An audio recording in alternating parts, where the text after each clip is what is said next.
শূন্য থেকে ট্রান্সলেশন ক্লাসে আপনাকে স্বাগতম।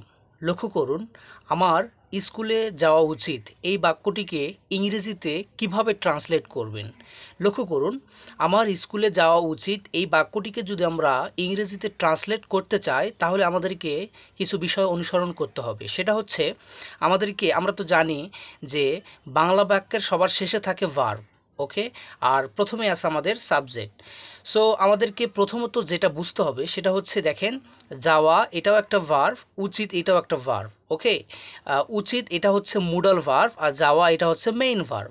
দেখেন, এই বাক্যটিকে যদি আমরা ট্রান্সলেট করতে চাই তাহলে আমাদেরকে যেটা করতে হবে সেটা হচ্ছে প্রথমত আমাদেরকে সাবজেক্টটাকে লিখে নিতে হবে। দেখেন, আমি এখানে আই লিখলাম, ওকে ফাইন।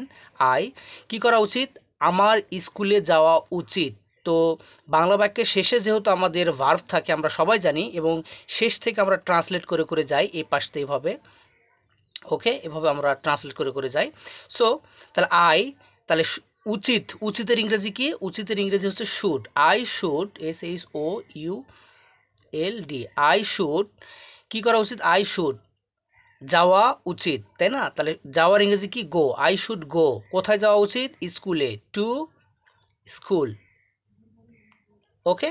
দেখেন, I should go to school. আমার স্কুলে যাওয়া উচিত। I should go to school. I should go to school. আমার স্কুলে যাওয়া উচিত।